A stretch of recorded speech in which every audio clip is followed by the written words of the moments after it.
Nick, to start with you on this, yes, the states agreed to take on a quarantine. We know that, but we're a long way into this pandemic. Surely we'd be in a better position now if the government was, more forthright at the start, looked earnestly and got more quarantine capability, however that was, up and running, invested in it and just started that task a long time ago. Well, I mean, what really disappoints me about this is it's turned into this really unseemly, political argument, trying to shove the blame here to state governments or federal government. I mean, the fact is, the system was put in place where the state governments would take control of the quarantine, and there's a constitutional logic to that in that the states are in charge of health services, and now the federal government is taking a look at whether they need to do something on a larger scale for some of these people overseas. I just think that the political duck shoving isn't too good on this. We need what the public want, and it's overwhelmingly clear on this. They just want to be kept safe and secure, but also, of course, people need to be able to come and go freely as much as possible. Yeah. And it seems to me that the federal government is doing its best on that. But is it doing its best, though? I mean, we've had the federal government now look at this Victorian query, but when they're asked about more capability, Scott Morrison this week says, well, hotel quarantine's working so well, 99.9% effective. That's true, but more capability would help so much. Get Australians back here, restart international students. That industry's looking dire right now. I just don't understand, with all the money spent on COVID, why more on capability in this area wouldn't have been a good idea. Was that to me, look, Tom? I'm happy to take that. Look, It was. Sorry, it was. It's a bit of a confusion. It's a delay, isn't it? You can respond after that, James. Yeah. Yeah. Sorry, Nick, but that was to you. Yeah. But James, you can respond afterwards. Yeah.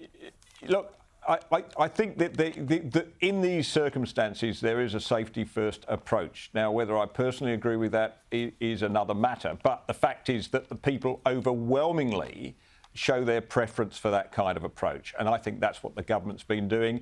Any scheme of the size that some people are talking about that was put in some sort of rush or in a panic would be really problematic. I mean, we've seen at the state level that rush, panic leads to mistakes. And I think it's very important Had a year, that the though, federal Nick. government and More the than a state year. governments avoid that. A year, but look, did anybody know how this was going to play out? If we'd known the situation, what it was going to be a year ago, a lot of us would have made very different choices, including the government. Well, a lot of people thought there nobody's been wouldn't in even this be a situation vaccine before. Up and running by then, Nick. So, that was in doubt. So I'd say quite. yes, a lot of people did think and then we'd we still be didn't. in this situation.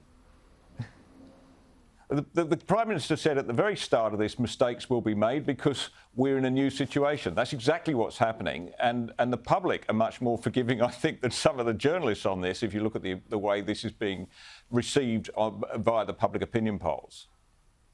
Maybe. James, what's your response to all of this? Yeah, look, I think there's a risk that internal patience is likely to wear out at some point, gents. I think, the Minister for Trade, I think, was doing the rounds this morning, suggesting that we're looking at international travel sort of returning no sooner than middle to late next year. So clearly the health advice here is going to be also built on, and the advice that the federal government works off is going to be built on not just the situation in Australia with COVID, but what's happening in comparable countries in our region. And so if we're going to see some mass outbreaks over the next 6 to 12 months, it just highlights the need to get this quarantine system right. We had this review from Jane Halton last year. There are gaps still and exposures when it comes to the ability of Medi hotels to suitably address people coming and going in and out of Australia. It is not up to scratch. We do need to be putting up, there needs to be 3 or 4 or 5 Howard Springs type purpose-built facilities around the country. It's worth the cost to keep the economy and to keep the country going and safe. So why that hasn't happened and why it's not happening, I'm not sure. But I think, if the government starts tomorrow, it can get some more of these facilities up in the next few months. We're clearly going to be needing them over the next 12 to 18 months. Let me ask this, James, because you mentioned health advice. It's just really interesting watching all these state governments go to elections and the state oppositions have fallen in line totally on COVID, saying we don't disagree with any of the COVID handling of this. They've been smashed, every opposition. Labor clearly isn't just going to go along with the government's handling of this, but does it need to sort of pick and choose, pick a couple of elements and go really hard on this to be any chance of winning? Yeah, look, I think it does. And then we sort of look at the economic recovery story, which is really playing very well for the federal government. The economy is doing well. We're going to see a reiteration of that next week, Tom, with the budget and economic forecast coming in a lot better than what Treasury expected less than 6 months ago. So the government, the Labor will. I think the risk for Labor of being a bit more of a small target and just choosing a few issues is that the government and the Prime Minister is sort of showing that they are quite adept and nimble at responding. And so you're going to see extra funding in Labor areas like childcare and aged care in the budget to try and see off those issues. So the tricky thing for federal Labor will be, what are those issues, those cut-through issues that it can try and get some very rare political oxygen on over the next 12 months? What are your thoughts on that budget approach, Nick? Because budget repair is clearly going to be a long way off into the future now. Is this the right call? When the bill comes, it's going to be a painful one, isn't it? Oh, look, it is, and the government's taken the view that it's too early to start pulling back all the spending on this, and I think it's right. I'm looking forward to seeing what they've got on infrastructure, for example, in next week's budget, because that will help build the recovery. So it's a very tricky process, and we'll see about that. As to the long-term, political consequences of COVID and the measures that have been taken, I think Labor are in a very, very tricky position on this, as we've seen it at state government level. The opposition, really people, I think, expecting this to be a little bit above politics. They just want to get the things safe and fixed. And I don't think there's a lot of ground that the Labor can make if they're going to be, picking off different aspects of why this has or hasn't been run properly. I go back to that point, and this is very relevant when we're talking about something on the scale of Howard Springs.